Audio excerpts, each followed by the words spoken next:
नमस्कार, आप देख रहे हैं वर्तमान न्यूज। कानपुर पुलिस के दामन में एक और दाग लगा है। यह दरोगा और सिपाही ने टीचर के स्कूल में 500 ग्राम चरस प्लांट करा दी। इसके बाद टीचर को पकड़ लिया। पहले उसके साथ बदसलूकी की, फिर उसे थाने ले गए और हवालात में डाल दिया। उन्होंने कहा कि तुम्हारी स्कूटी से चरस मिली है, अगर बचना चाहते हो तो 2 लाख रुपए दे दो। जेल जाने की बात सुनकर टीचर डर गया। इसके बाद उसने घर वालों को फोन किया। उसके घर वाले 1.5 लाख रुपए ले आए। रुपए मिलने के बाद दरोगा और पुलिस वालों ने उसे छोड़ दिया, मगर टीचर ने इसकी शिकायत पुलिस कमिश्नर से कर दी। एसीपी कर्नलगंज की जांच में दोनों दोषी पाए गए। इसके बाद सोमवार रात रानीघाट चौकी इंचार्ज कपिल यादव और सिपाही राहुल वर्मा को सस्पेंड कर दिया गया। चलिए आपको पूरा मामला बताते हैं। दरोगा के सामने गिड़गिड़ाया, फिर जाकर छोड़ा।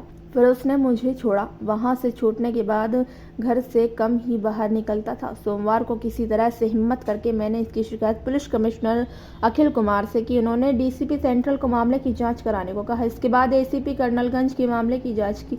इसमें दोनों पुलिस वाले दोषी पाए गए। इसके बाद सोमवार रात रानीघाट चौकी इंचार्ज कपिल यादव और सिपाही राहुल वर्मा को सस्पेंड कर दिया गया। नितिन ने बताया कि मुझे शक है कि पुलिसकर्मियों की साजिश में मेरा दोस्त वासु भी शामिल है। उनके खिलाफ जांच होनी चाहिए। पीड़ित टीचर का नाम नितिन त्रिपाठी है। वह गांधी पार्क डिप्टी पड़ाव के रहने वाले हैं।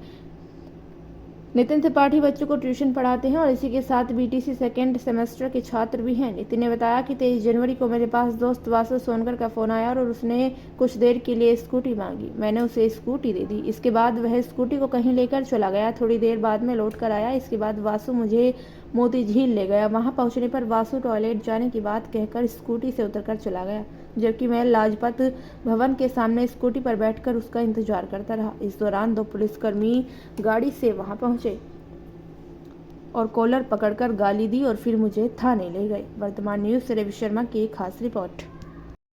सर, मैं कैंट से पढ़ा के निकला था बच्चे को, तो मुझे एक लड़के ने फोन किया, वासु सोनकर ने। तो मुझे उसने घर के पास अपने बुलाया, तो मेरी स्कूटी भी 5 मिनट के लिए लेके गया। 5 मिनट बाद वो आया मेरे पास, तो हमसे कहता वहाँ चलना है मोती झील। तो मैं गया मोती झील के पास में, लाशों सामने रुका वहाँ पे। तो उसके बाद उसने मुझसे 5 रुपए लिए। हमसे कहता वाशरूम करने जाना, तो मैं वो वाशरूम करने के लिए गया। तो उसके बाद स्विफ्ट डिजायर गाड़ी से 2-3 वर्दीधारी लोग आए और मुझे बैठाया स्कूटी पे, मतलब कार पे बैठाया और मुझे कार से कोना ले गए और स्कूटी को उनका साथ कहीं चला के थाने में पहुंचा। जब मैं थाने वहां पहुंचा तो मुझसे कहा गया कि आपकी डिग्गी में 500 ग्राम चरस निकली है। तो मुझे चरस ना दिखाई गई ना कुछ हुआ। तो सर, मैंने अपने भाई को वहां से कॉल किया, तो मेरा भाई आया, तो भाई से उन्होंने 2 लाख रुपए की मांग की।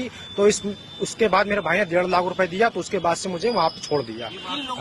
और ये सर वहाँ पे थे राहुल वर्मा और एक कपिल यादव चौकी इंचार्ज थे, और उनके साथ में कुछ सिविल में था वो थे, और साथ इंस्पेक्टर साहब भी मेरे साथ हमसे बयान लेने के लिए आए थे। बयान लेके गए तो उसके बाद चौकी इंचार्ज कपिल यादव और इंस्पेक्टर साहब आपस में कुछ बात करा उन्होंने। उसके बाद मेरे पास में चले आए अंदर। वासु सोनकर सर मेरे वहीं पे घर के पास में है, और वो दोस्त है, साथ में खेलता था, तो चक्कर से उसने फोन करके बुलाया। तो दोस्त है जी। सर शिकायत मैंने मुख्यमंत्री पोर्टल में की है सर। पुलिस आयुक्त को एप्लीकेशन दे चुका हूँ, ऑनलाइन भी सब कुछ पूरी एप्लीकेशन दे चुका हूँ सर मैं।